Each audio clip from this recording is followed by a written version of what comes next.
It is definitely the case that there is no more exceptional form of the capacity to be dangerous than to be articulate. You once said the most dangerous person is one who is articulate. What would you recommend to one who wants to learn to speak in a more articulate manner?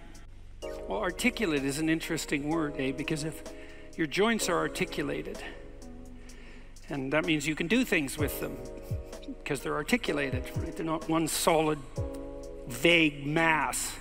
They're differentiated.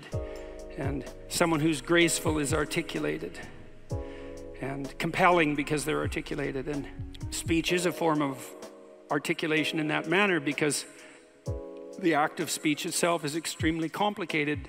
It's a very complicated motor activity, right? It's a very complicated action to dance with your tongue, let's say.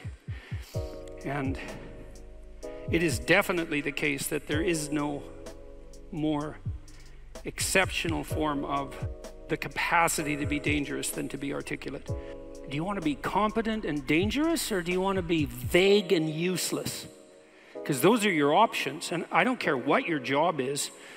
It doesn't matter what you end up doing.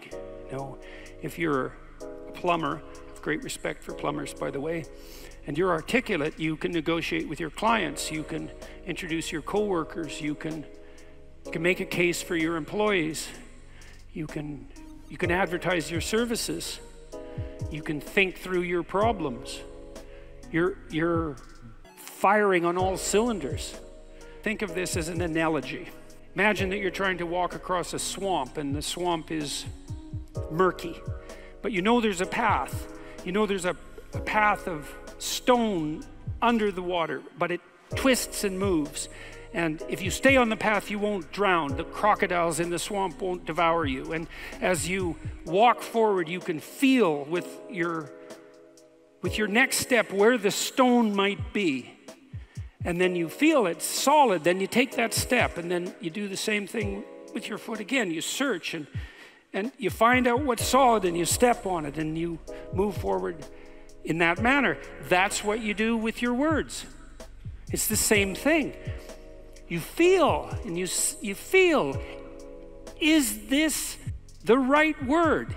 Is the fact that I'm uttering it putting me together and making me intact and stronger, or is it tearing me apart and making me dissolute and weak? And you can learn to do that. And you can listen to yourself, and you can stop humming and hawing and using like and you know and fillers, and you can take the time necessary to craft your words carefully, and you can practice merely saying what you believe to be true. And you can read great writers, and you can write about what you think about the problems that obsess you, and you can become articulate as a consequence, and there'll be nothing about that that isn't the adventure of your life. And so it's a moral endeavor in some real sense. Right? To become articulate is to become the master of your own tongue.